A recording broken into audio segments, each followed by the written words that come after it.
Hello friends, आज फिर से आप लोगों का इस स्मार्ट सिटी यूट्यूब चैनल में स्वागत है। तो भाई हम लोग अभी लगे हुए हैं DSSB की तैयारी में। तो भाई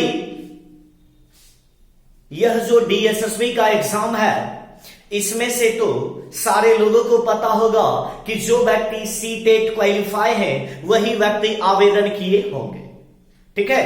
या फिर यदि अभी तक नहीं किए हैं तो भाई वह फटाफट बहुत जल्द ही कर लीजिए, क्योंकि यह जो एग्जाम है और यह जो आप लोगों का जॉब मिलेगा, यह पहला ऐसा जॉब है जो एक ही एग्जाम के बाद आप लोगों को इतना बड़ा जॉब मिल रहा है जिसका ग्रेड पे 4600 और 4200 है, ठीक है। तो भाई आते हैं मुद्दा की बात कि इस वीडियो में हम क्या बहस करने वाले हैं, क्या चर्चा करने वाले हैं, ठीक है। तो भाई सिलेबस की बात तो आप लोगों को एक वीडियो में दे दिया जाएगा कि कंफर्म हम लोगों का DSSB का सिलेबस क्या। फिलहाल अभी इस वीडियो में हम लोग बिना समय गवाए कुछ CDP के प्रश्नों की बात करते हैं कि वह क्या प्रश्न है जो DSSB, KVS, सीटेट, रीट तथा अन्य TET के लिहाज से ज्यादा महत्वपूर्ण होते हैं, ठीक है।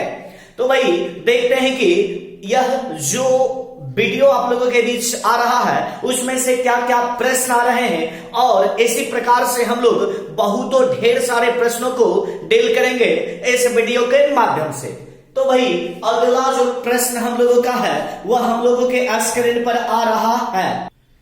चलिए, तो भाई सबसे पहला क्वेश्चन जो हम लोगों के स्क्रीन पर आ रहा है या फिर आ गया है, तो भाई वह क्या है? वह है शिक्षा। तो भाई हम लोग जो ग्रहण करते हैं, क्या ग्रहण करते हैं भाई? शिक्षा। वही कह रहा है कि शिक्षा का मुख्य उद्देश्य क्या होता है, अर्थात आप जो शिक्षा को ग्रहण करते हैं उसका मुख्य उद्देश्य क्या होता है भाई? किसी भी व्यक्तियों की देश का विकास करना। मतलब क्या? आप या हम या फिर कोई भी व्यक्ति जो शिक्षा को ग्रहण करता है, तो भाई उन व्यक्तियों में यह शिक्षा ग्रहण करने का मुख्य मकसद क्या है, ठीक है। तो भाई हम लोग अभी जो सारे व्यक्ति शिक्षा को ग्रहण करते हैं तो जनरल रूप से कहा जाता है कि कोई शिक्षित होने के लिए, तो भाई कोई फिर अपने जॉब को प्राप्त करने के लिए शिक्षा को हासिल करता, ठीक है। लेकिन शिक्षा मनोविज्ञान कहते हैं, जो भी मनोविज्ञान है वह सारे लोग कहते हैं कि शिक्षा को ग्रहण करके आप केवल और केवल जॉब को प्राप्त करना चाहते हैं, तो भाई नहीं। आप शिक्षा को हासिल करके केवल और केवल एक शिक्षक बनना चाहते हैं, केवल नहीं, ठीक है। तो भाई इसमें देखते हैं कि शिक्षा आप ज्ञान के लिए हासिल करते हैं, ज्ञान के लिए हासिल करते हैं, ठीक है। लेकिन हम लोग ऑप्शन में देख रहे हैं कि आखिर ज्ञान के लिए केवल और केवल आप में नॉलेज शिक्षा ग्रहण करने के बाद ही होगा, ऐसा जरूरी नहीं है, ठीक है। ज्ञान तो एक अशिक्षित व्यक्तियों के पास भी होता है जिसको नॉलेज कहते हैं। क्या आप अपने आस पड़ोस में देखे होंगे कि अशिक्षित व्यक्तियों के पास ज्ञान नहीं होता है? भाई उनके पास भी ज्ञान होता है, ठीक है। आगे आते हैं, चलिए भाई देखते हैं। शिक्षा का उद्देश्य शरीर को वृद्धि करना है, शरीर का विकास करना। क्या शरीर का विकास आपके शिक्षा के कारण से होता है? नहीं, शरीर का विकास आपके आनुवांशिकता और आपके पोषण की वजह से होता है, ठीक है। तो भाई ना तो इसका उत्तर ज्ञान होगा, ना ही उसका उत्तर शरीर होगा। आते भाई बुद्धिमत्ता, ध्यान से सुनिएगा।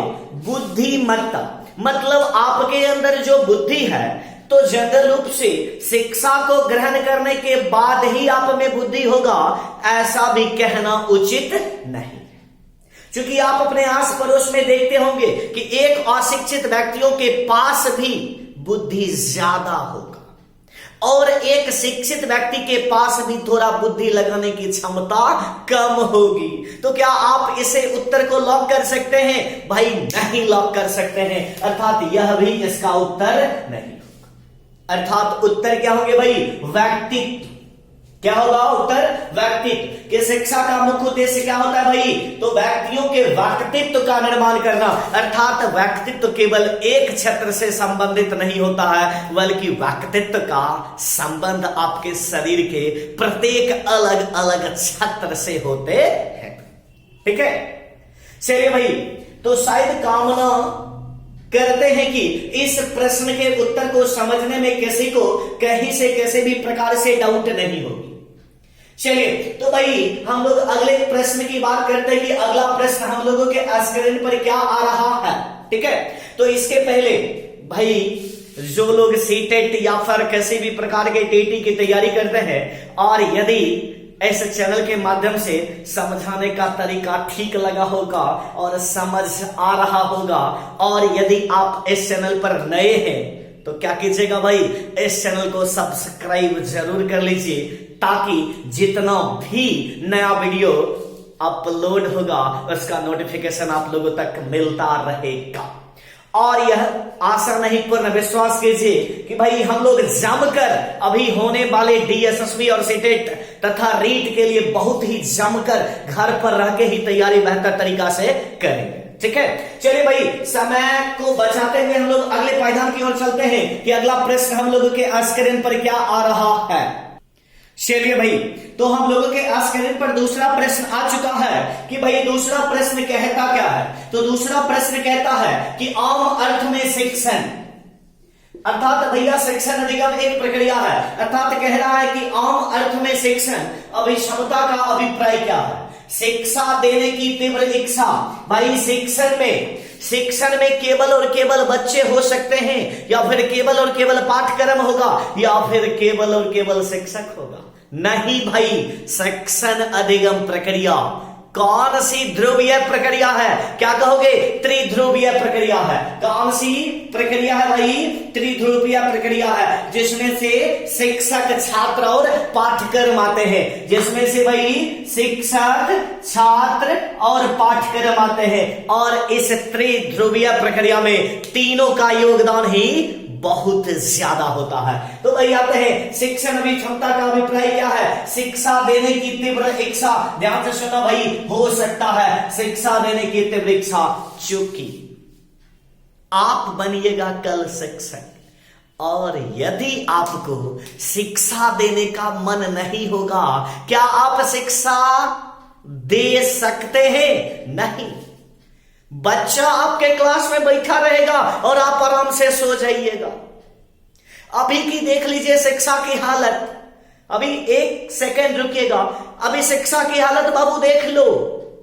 जब हम लोग और आप लोग बच्चा होंगे और जाते होंगे सरकारी विद्यालय, तो वहां हम लोग देखते होंगे भाई, वहां देखते होंगे कि लड़के लोग जो शिक्षक थे, अर्थात जेंट्स जो टीचर थे, वो लोग तो बहुत कम करते थे। लेकिन जब महिलाओं का संग्रह होता होगा, जहां 1 से 2 मैडम जी आ जाते थे, वहां पर देखते होंगे कि बच्चा कुछ भी कर रहा है और मैडम जी क्या कर रहे हैं? सूटर बीन रहे हैं, ढील हेर रहे हैं। यह भी हम लोगों को देखने को मिलता है। ठीक है, तो भाई यहां क्या कह रहा है कि शिक्षा देने की तीव्र इच्छा होनी चाहिए। यदि आप में तीव्र इच्छा है, लाख बाधा होने के बावजूद भी आप बच्चों को शिक्षा दीजिएगा। ठीक है, चलिए भाई, तो यह उत्तर हो सकता है। आते हैं दूसरे की बात, शिक्षण के प्रति समर्पण। जरा देख लेना, समर्पण किसको कहते हैं भाई? आप यदि अभी समर्पित अपने आप को डीएसएसबी के लिए कर दीजिएगा, सीटेट के लिए कर दीजिएगा और रीट के लिए कीजिएगा, मजाल नहीं है, औकात नहीं है कि आपकी झोली में आपका जॉब नहीं जाएगा। अर्थात अपने आप को समर्पण कर देना है। उसी प्रकार से शिक्षक यदि अपने आप को बच्चों के प्रति समर्पित करता है, क्या मजाल है कि बच्चा नहीं समझ पाएगा, नहीं सीख पाएगा? तो भाई शिक्षण अभिक्षमता के लिए आपको चाहिए कि आप समर्पण हो जाइए, अर्थात इसका आंसर दूसरा भी हो सकता है। ठीक है, आते हैं भाई तीसरे की बात, शिक्षा देने की क्षमता। अरे भाई क्षमता की बात है, आप में कैपेसिटी होगा बताने का, तभी तो बकिएगा। आपके अंदर कैपेसिटी नहीं होगा, क्या आप बक पाइएगा? संभव ही नहीं है, मजाल ही नहीं है। तो आपके अंदर कैपेसिटी होना चाहिए सीडीपी पढ़ाने का। भाई यह नहीं कहते कि हमको ज्यादा आता है, जो भी आता है आपको देने का प्रयास करते हैं। अरे आपके पास यदि थोड़ा बहुत भी कैपेसिटी है तभी तो आप आगे बढ़ सकते हो। वही कहता है कि शिक्षण के प्रति शिक्षा देने की क्षमता यदि आप में है, अर्थात शिक्षण अभी क्षमता का अभिप्राय है। और लास्ट कह रहा है सभी, यहां सभी नहीं होना चाहिए था भाई, उपरोक्त सभी होना चाहिए था। ठीक है, उपरोक्त सभी होगा, अर्थात जो भी तीनों टर्म दिया है, तीनों इसका उत्तर हो सकता। ठीक है, चलिए तो भाई इस प्रश्न को समझने में किसी को कहीं से किसी भी प्रकार से डाउट है? चलिए भाई, कामना नहीं, आशा नहीं, पूर्ण विश्वास करते हैं कि शायद आप लोग समझ गए होंगे। ठीक है, तो भाई और जो लोग नहीं समझे होंगे वह कमेंट बॉक्स में जरूर कमेंट करिएगा, और जो जो चीज आपको आवश्यकता है जरूर कमेंट बॉक्स में लिखिएगा, ताकि उसे देखकर सारे लोगों के कमेंट का जवाब मिल जाएगा। चलिए भाई, समय को बिना गवाए हम लोग तीसरे प्रश्न की बात करते हैं कि वह तीसरा प्रश्न हम लोगों के स्क्रीन पर क्या आ रहा है। चलिए भाई, तो हम लोग तीसरे पायदान की ओर हैं, अर्थात तीसरा प्रश्न की बात करते हैं कि निम्न में से कौन सबसे व्यापक है। व्यापक का मतलब क्या होता है भाई? व्यापक का मतलब बड़ा होता है।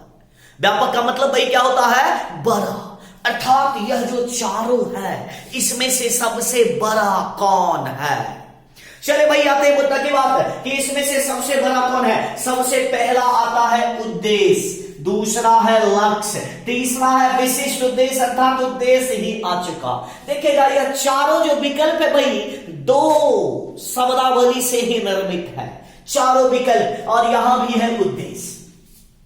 अब भाई इसमें से उद्देश्य, विशिष्ट प्रकार के अनुदेशन, और एक है लक्ष्य। पहले सबसे पहले हम लोग समय को बचाते हुए पहले दो चीज को समझ लेंगे कि भाई उद्देश्य क्या होता है और एक लक्ष्य होता है। आप लोगों से प्रश्न पूछा जा रहा है कि भाई उद्देश्य और लक्ष्य में से सीमित क्षेत्र किसका है? सीमित क्षेत्र उद्देश्य के, अर्थात आप कह सकते हो उद्देश्य सीमित होते हैं, उद्देश्य का क्षेत्र सीमित होता है और लक्ष्य का क्षेत्र बहुत ही बड़ा, अर्थात व्यापक होता है। क्या होता है भाई? व्यापक। सुनिए,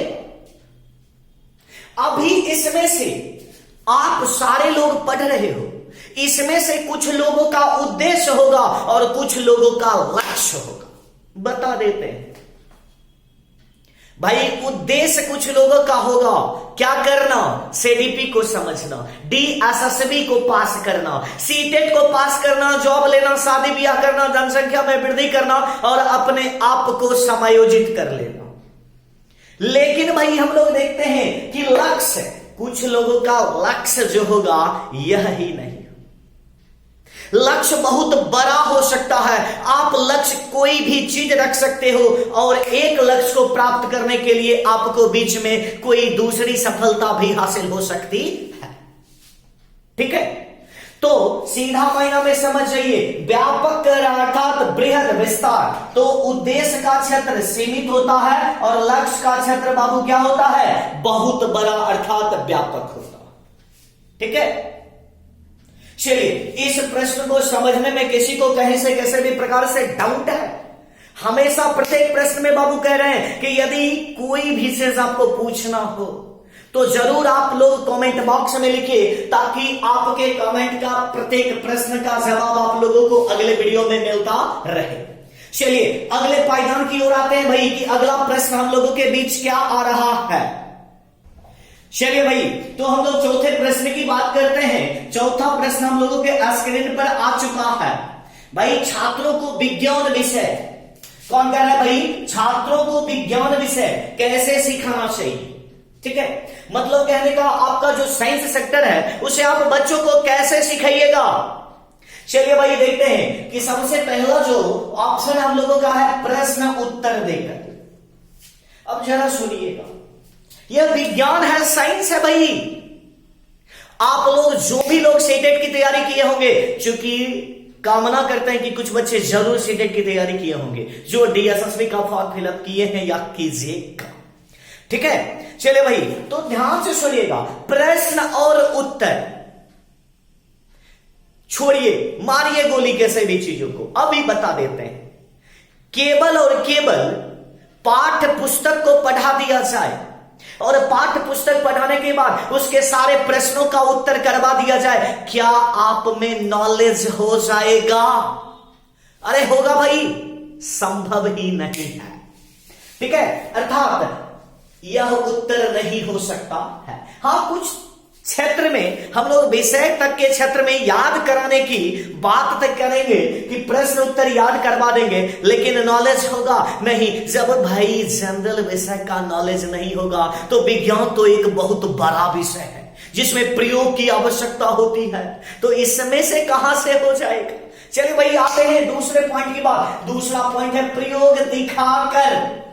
जरा सुनना भाई, दिखाकर क्या कह रहा? दिखाने की बात। दिखाने को यहां पर आपका अवलोकन दे सकता है, अवलोकन करवा।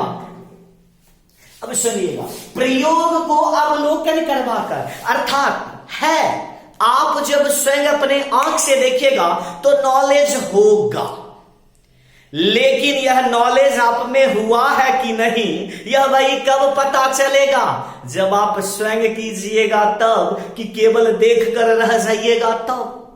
अरे भाई, जब स्वयं करेंगे तब। क्योंकि जब आप देखते हैं क्रिकेट, कहते हैं कि यह तो बॉल चूक गया, फुल टॉस गेंद पर आउट हो गया, आप तो देख रहे हैं। जब जाइएगा वहां क्रीज पे तब आपको पता चलेगा कि भाई फुल टॉस गेंद था या फिर यॉर्कर बॉल था, या फिर पता नहीं, हम नहीं जानते कि और कौन कौन सा बॉल होता है।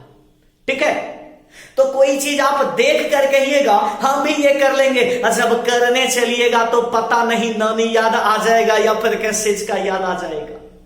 देखते हैं आप अपने घर में लड़कियों को रोटी, माता को रोटी, अपनी बहन को रोटी बनाते हुए जाते हैं, आप भी जाइएगा, रोटी ये तो बनाना है, हम भी बना ले। जब जाइएगा बनाने, पता चलेगा क्या पृथ्वी के गोल के जैसन क्या हो जाएगा, भारत का नक्शा, पाकिस्तान का नक्शा, पता न जाने क्या क्या नक्शा होगा। चलिए भाई, तो क्या होगा, केवल और केवल आपको अवलोकन करवा दिया जाए, आपको केवल और केवल दिखा दिया जाए, क्या आप में नॉलेज होगा? भाई कदापि संभव ही नहीं है, मजाल ही नहीं है। थोड़ा बहुत होगा लेकिन ज्यादा नॉलेज नहीं होगा, क्योंकि भाई विज्ञान विषय है, अर्थात यह भी उत्तर आपका नहीं होगा।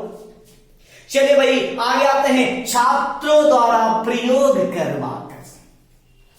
अर्थात एक बात याद रखना, कान खोलकर दिमाग में सेट कर लेना कि विज्ञान में जितना भी चीज, साइंस के सेक्टर में जितना भी चीज का ज्यादा नॉलेज होने वाला है वह है आपके प्रयोग पर आधारित। जब तक आप स्वयं प्रयोग नहीं कीजिएगा तब तक आप कोई सिद्धांत नहीं दे सकते।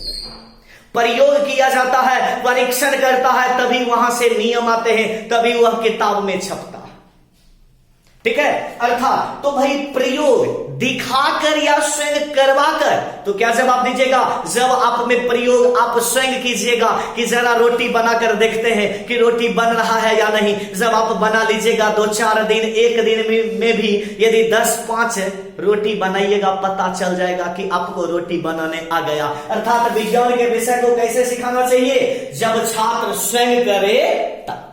ठीक है, अर्थात इसका उत्तर भाई क्या हो जाएगा? ऑप्शन नंबर सी, ना तो ए होगा ना बी। आते हैं रुचिकर तरीके से। हाँ भाई, रुचि जरूरी है बच्चों में, रुचि बच्चों में जरूरी है, लेकिन केवल और केवल देखने की रुचि होगा संभव है नहीं, करने की रुचि हो तब यह उसका उत्तर होता, अर्थात यह भी इसका उत्तर नहीं होगा। अर्थात इस प्रश्न का उत्तर कौन सा होगा भाई? ऑप्शन नंबर सी आपका उत्तर होगा। ठीक है, चलिए भाई, हम लोग देखते हैं कि अगले क्वेश्चन हम लोगों के स्क्रीन पर क्या आ रहा है। चलिए भाई, तो हम लोगों के स्क्रीन पर जो 5वां प्रश्न आ चुका है, देखते हैं कि यह प्रश्न क्या कहता। तो भाई आप लोग भी जरा ध्यान दीजिएगा भाई, यदि समझाने का तरीका ठीक होगा, मजा आ रहा होगा, तो भाई आपका कर्तव्य क्या है? मेरा कर्तव्य है कि तह से तह तक के चीजों को बताना, और आपका कर्तव्य क्या है भाई? इस वीडियो को लाइक और शेयर जितना आपसे संभव हो जरूर करें, दबा के करें, ठीक है? चलिए भाई, तो आते हैं मुद्दा की बात, और वह शेष काम आप पर छोड़ देते हैं। जितना ईमानदारी से हम करते हैं, आपको भी ईमानदारी से थोड़ा करना होगा, क्योंकि बाबू ताली एक हाथ से नहीं दोनों हाथ से बजती है। इसीलिए आप लोगों से एक ही गुजारिश है भाई कि शेयर को जितना ज्यादा हो आप कीजिए, ठीक है? क्योंकि आपके शेयर और लाइक से हमें क्या मिलती है भाई? हमें क्या मिलती है? हमें लगता है आत्मसम्मान जैसा, ठीक है?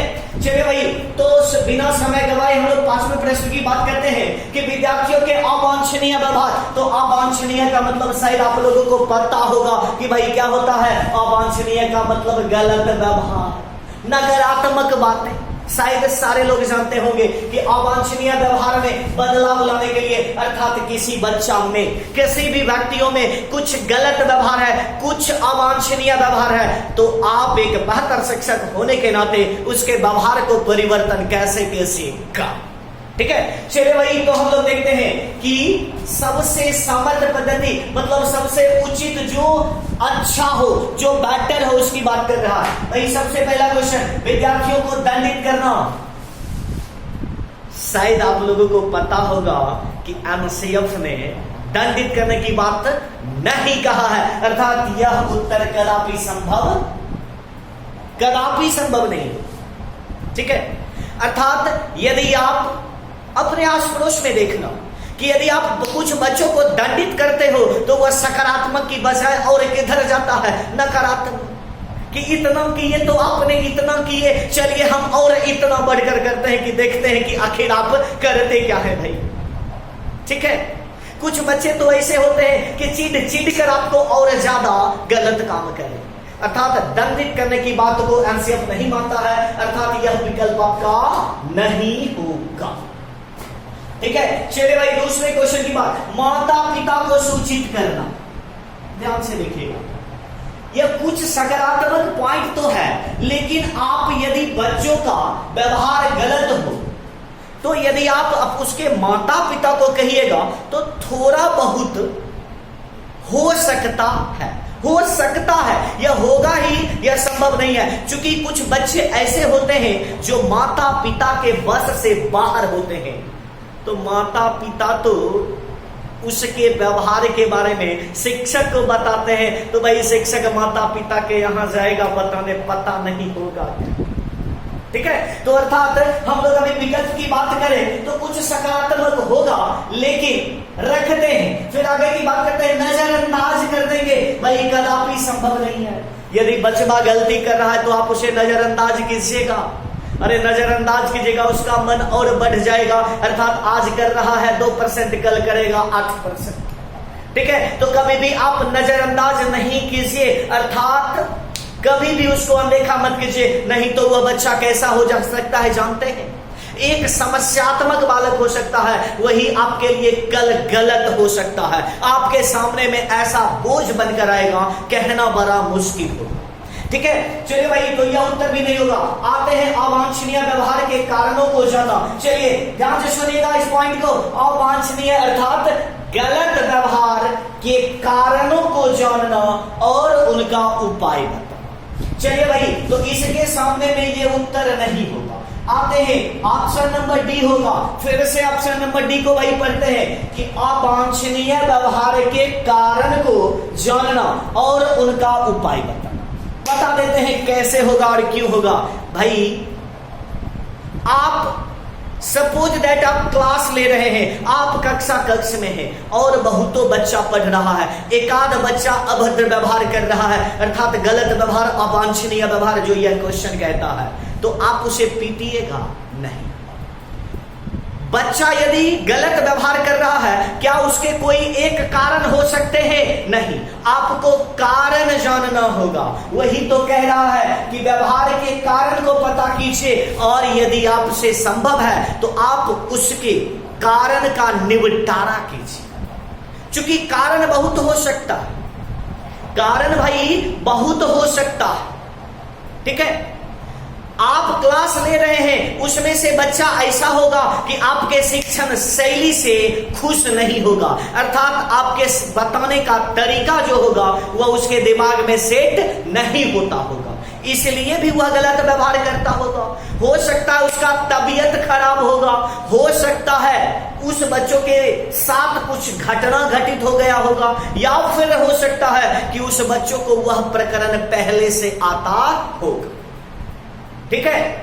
तो जब जब ये प्रश्न आएगा तो इसका उत्तर क्या दोगे बाबू? अवांछनीय व्यवहार का कारण पता करो, अर्थात यदि आपके कक्षा में बच्चा अभद्र व्यवहार कर रहा है और यदि आप पूछते हो कारण, तो कारण वह बताएगा आपको क्या पता है।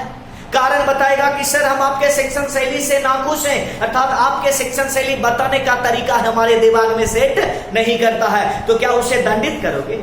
उसके बदले में उसके माता पिता से शिकायत करोगे? नहीं, आप कारण जानिए, और यदि वह यह कारण कहता है तो आप उसके इस कारण का क्या कीजिए? समाधान कीजिए, दूसरे शिक्षण शैली को अप्लाई कीजिए, ठीक है। तो शायद इस पॉइंट का आंसर करने आ गया होगा, और भाई आशा नहीं पूर्ण विश्वास है कि आप यह जितना भी यहां टेप रिकॉर्डर से बकबक किया गया होगा सारा आप लोगों के समझ में आ गया होगा, ठीक है। तो चलिए भाई, इस वीडियो में हम लोग बस 5 प्रश्न को ही देखते हैं, आगे के वीडियो में हम लोग ज्यादा प्रश्न को लेकर आएंगे, ठीक है। तो भाई यदि फिर से वही बात, यदि ठीक लगा होगा, यदि समझ आ गया होगा, तो बस हम नहीं बोलेंगे, आपका क्या काम है, आप कीजिएगा कि शेयर, लाइक और सब्सक्राइब बहुत ही अपने हिसाब से सोच समझकर जरूर कीजिएगा, ताकि हमको क्या मिलता रहे, पता है ना। चलिए तो भाई फिर मिलते हैं अगले क्लास में, तब तक के लिए गुड बाय।